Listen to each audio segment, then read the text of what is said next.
Olá pessoal, hoje então vamos dar uma conversada sobre rastreamento de câncer da vesícula. A ideia aqui então é trazer alguns dados sobre quando que a gente deve suspeitar de que a vesícula que a gente está olhando ela tem um câncer e quando que é uma coisa tranquila, quando que a gente não precisa se preocupar, tá? Então vamos dar uma olhadinha aqui. Primeiro a localização da vesícula, né? Ela está localizada ali abaixo do fígado, próxima do segmento 5, né?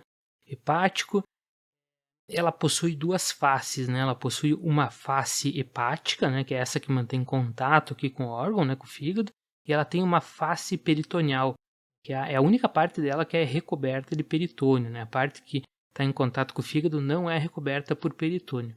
E tem 4 regiões anatômicas, né? Tem alguns livros aí que dividem em 3, mas tem outros que dividem em 4. Então é isso que eu vou trazer aqui, ó. Então tem a região fúndica, né? Tem a região do corpo da vesícula, que é essa região mais cônica dela. Tem a região do infundíbulo, né? Que é aquela parte que é mais cônica, proximal lá, né? Que ela vai diminuindo de calibre até que ela chega no colo, que é aquela parte que vai se comunicar com o ducto cístico. A parede da vesícula ela tem algumas camadas, né? Ela tem a camada da serosa, que é a camada mais externa. Essa camada ela só tem aqui na face peritoneal dela. E ela tem a camada muscular, a lâmina própria e a mucosa, né? Então essas 3 outras camadas ela tem em toda a circunferência dela. Quando a gente vai avaliar a vesícula, a gente pode ter ela com uma distensão adequada, ou seja, né, ela está com a quantidade boa de bile dentro para conseguir avaliar todo o contorno dela, ou ela pode estar contraída, com pouco conteúdo dentro. Isso aqui geralmente vai ser uma condição relacionada ao jejum inadequado. Então, quando ela não está com uma repressão adequada, a gente tem uma avaliação prejudicada dela. E tem algumas doenças muito comuns aqui, né, que são... Botei mais aqui só para citar, então, o cálculo da vesícula, que vai se apresentar como uma imagem hiperecogênica com sombra acústica, né? O detalhe é que o cálculo ele é móvel, né? Então, se a gente virar o paciente de um lado para o outro aqui, esse cálculo vai rolar para um lado, vai rolar para o outro. Enquanto um pólipo, por exemplo, que eu vou mostrar depois, ele é fixo, né? Então, a gente vai virar o paciente, ele não vai mexer. Já a lama biliar é outra coisa muito comum, então ela é uma bile mais concentrada. Às vezes pode ter pequenos cálculozinhos de permeio aqui junto, mas ela é um tecido homogêneo, mais ecogênico do que a bile normal e que também se deposita dependendo do decúbito. Então, se virar o paciente para o outro lado, vai tender a se depositar, por exemplo, na região fúndica, quando ele vira em decúbito lateral esquerdo. Quando ele fica mais assim de barriga para cima, ele vai ficar desse jeito que está aqui na foto.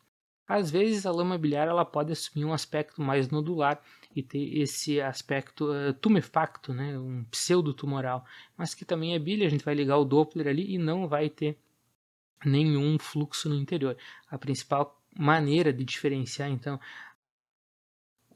a lama biliar tumefacta de um pólipo ou de um cálculo é através da questão de Doppler, né? Então o Doppler vai diferenciar do pólipo e a questão de sombra acústica que vai diferenciar do cálculo biliar. Vamos lá então, o que é uma parede da vesícula normal aqui? É uma parede que tem a parede lisa, ela é uma parede fina, ela é uma parede que não dá para ver múltiplas camadas nela, né? Essa é uma parede normal. Agora quando a parede está espessada, a gente consegue delimitar bem todas as camadas. A espessura dela ultrapassa ali então 3, 4 milímetros, né?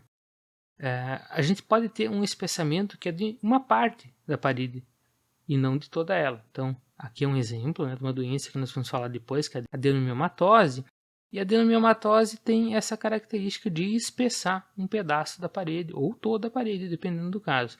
Aqui, então, é um espessamento do meio da vesícula, formando aquele aspecto de vesícula em ampulheta.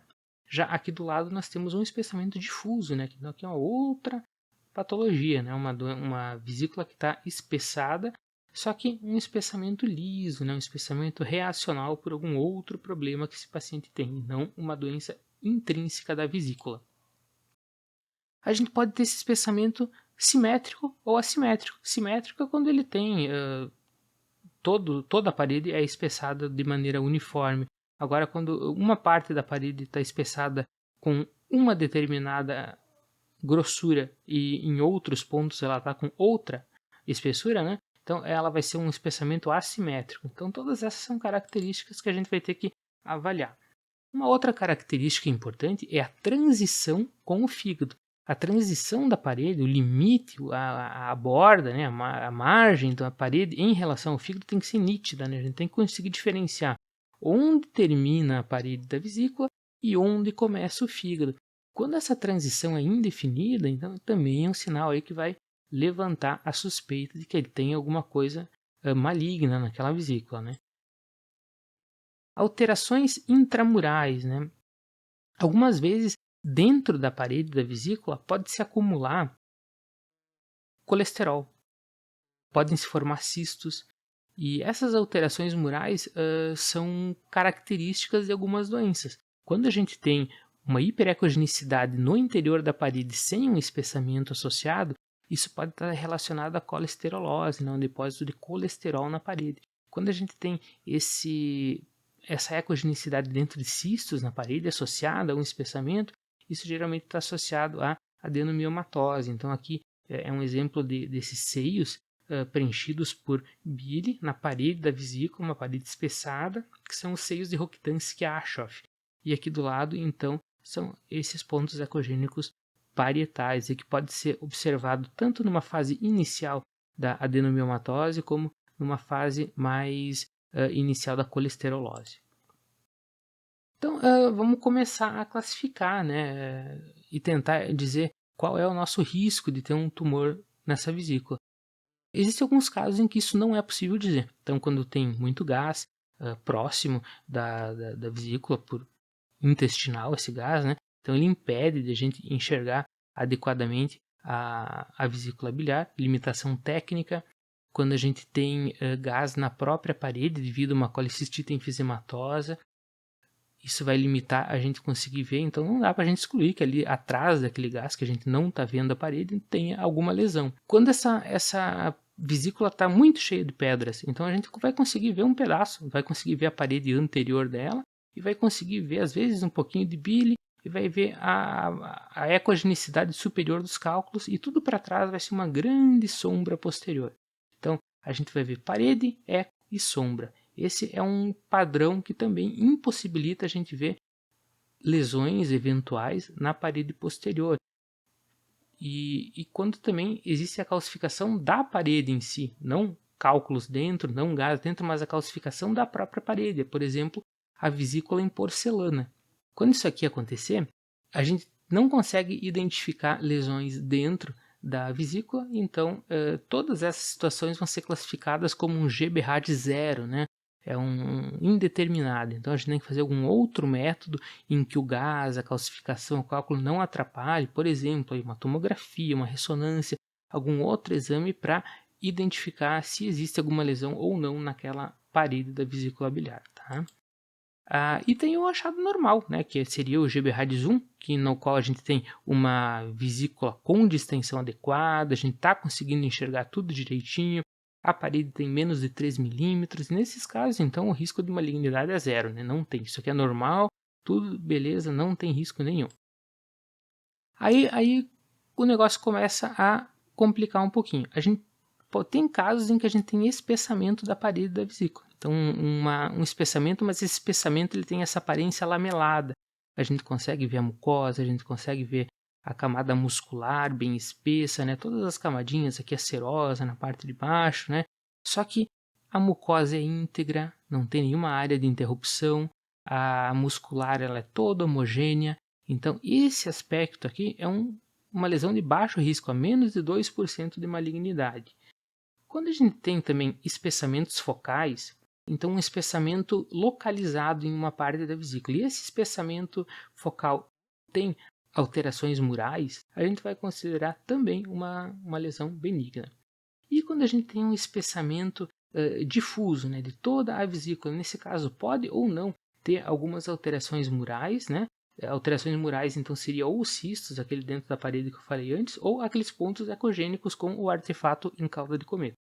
Então, esses são os tipos de alterações murais que a gente tem. Então, essas 3 situações aqui, a gente não se preocupa, tá? É um GBRADS 2, são lesões benignas, menos de 2% de risco de malignidade. Um detalhe é que a interface com o fígado, aonde termina a vesícula, a parede da vesícula, e onde começa o fígado, deve ser absolutamente nítido em todas elas, né? A gente não pode ter dúvida de onde termina a vesícula e onde começa o fígado para classificar como um GBRADS 2 e indicar então que tem um risco muito baixo de menos de 2% de malignidade. Quando a gente tem um espessamento circunferencial, né, então toda a vesícula está espessada, só que a gente não consegue diferenciar aquelas camadas. Eu não sei onde que era a mucosa, a muscular também indefinida, mas ainda a gente tem uma definição boa de onde que é vesícula e onde que é fígado. Né? Ou quando eu tenho um espessamento focal sem alterações murais ou camadas, né? Então é um espessamento mais homogêneo, assim, um espessamento que eu não consigo delimitar essas camadas, mas em uma parte apenas da vesícula. Mas também a interface entre a parede da vesícula e o fígado está preservada. Nesses casos o risco varia bastante, né? Ele vai ali de 2 a 50%, então já é um caso que a gente tem que tomar um pouquinho mais de cuidado. Agora, quando a gente tem um espessamento circunferencial sem camadas e com perda de interface com o fígado, aí o negócio já aumenta bastante o risco, né? Então a gente já tem um risco aí de 50% a 90%. Por quê? Porque esse local onde tem a perda de interface provavelmente é uma lesão de parede da vesícula que está invadindo o fígado, né? Então, se está invadindo o fígado aqui, é bem suspeito, né? Então, já aumenta bastante o nosso risco.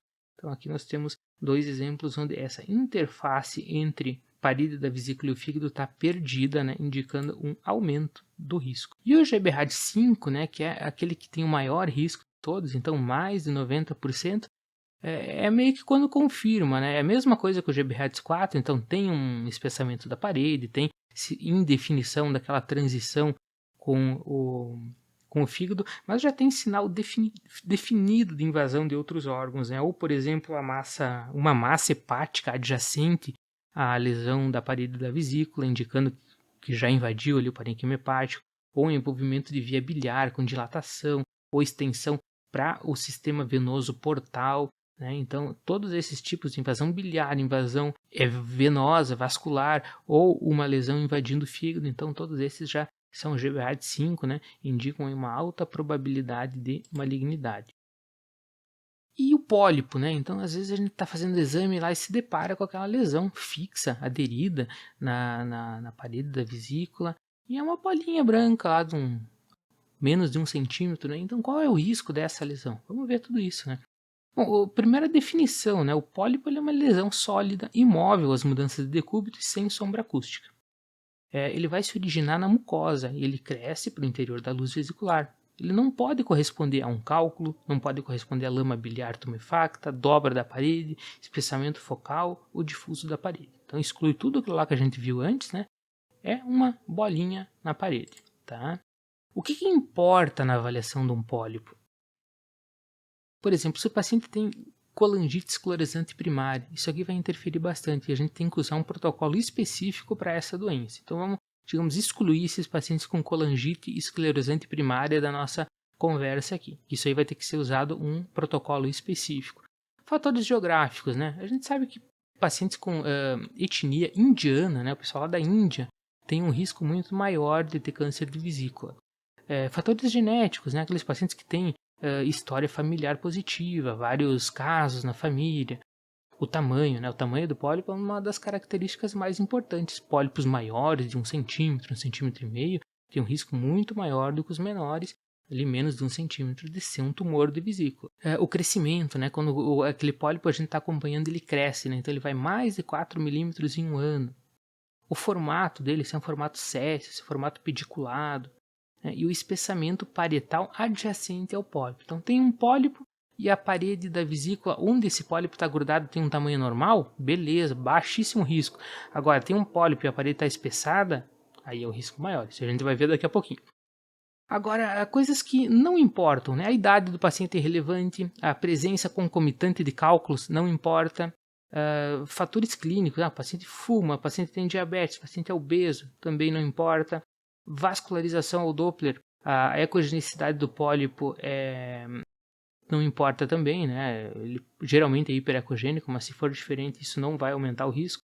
E o número de pólipos também não. Então a gente vai avaliar individualmente os pólipos, né? E eles vão ter cada um o seu risco. Então tem os pólipos de extremo baixo risco, né? O que é isso?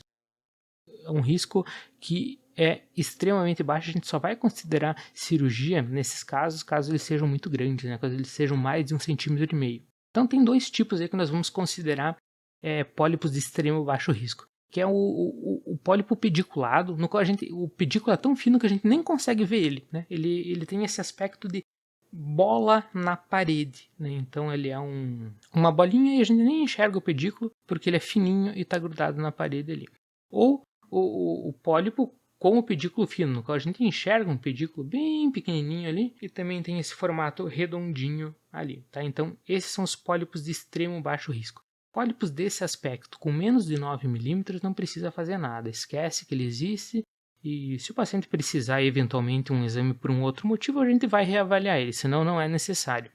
Agora aqueles pólipos com 10 a 14 milímetros, aí sim, né? Então a gente tem que fazer um controle, aí, primeiro em 6 meses, 12, 24. E se ele já tiver mais de 15 milímetros, então vamos para cirurgia, né? Vamos tirar a vesícula, que aí começa a aumentar um pouquinho o risco de tumor, tá? Agora os pólipos de baixo risco. Então antes era de muito baixo, extremo baixo risco, e agora é de baixo. Então um pouquinho maior, mas ainda baixo. Então são os pólipos com o pedículo mais grosso, né? Então ele tem o pedículo mais espessadinho, né? E o pólipo séssil, né? O pólipo séssil é aquele que tem a base dele inteira grudada aqui, né? A fotinha aqui tá certo. Tem a base ampla e aquele pólipo que tem o pedículo grosso, né? Esses dois, então, são o pólipo de baixo risco. Nesse caso aqui tem uma estratificação um pouquinho menor, então a gente não precisa se preocupar nesses casos aqui nos menores de 6 milímetros. Agora, se ele tiver de 7 a 9 milímetros, vamos seguir em um ano, né? E se ele tiver de 10 a 14, controle em 6, 12 e 24 meses, ou eventualmente até cirurgia, dependendo aí da escolha do cirurgião dele. Se é mais de 15, aí já tem indicação formal de cirurgia direto, tá? E aí temos agora aqui o pólipo de risco moderado, né? Que são aqueles pólipos em que, junto do pólipo, na parede da vesícula biliar, a gente tem um espessamento dessa parede. Esse espessamento ele tem que ter mais de 4 milímetros, né? Então, espessamento da parede adjacente ao pólipo, mais de 4 milímetros, risco moderado. Você vê que mesmo com essa característica aqui, que é a mais suspeita de todas na questão de pólipo, a gente não vai para um risco alto, né? Ele continua aí com risco moderado. Então o que se faz aqui? Pólipos desse tipo pequenos, né? Menos de 6 milímetros, eles têm que ser feito um controle. Então vamos fazer em 6, 12, 24 meses.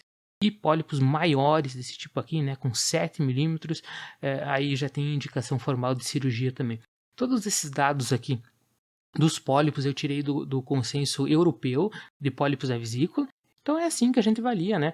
Risco de câncer, de neoplasia de vesícula biliar. Pode ser espessamento isolado da parede, pode ser em pólipo, cada um com as suas características individuais, né? Nós vamos avaliar isso e determinar se existe um risco aumentado ou não e encaminhar esse paciente, se necessário, para a cirurgia ou para o acompanhamento. Beleza? Um abraço, até a próxima!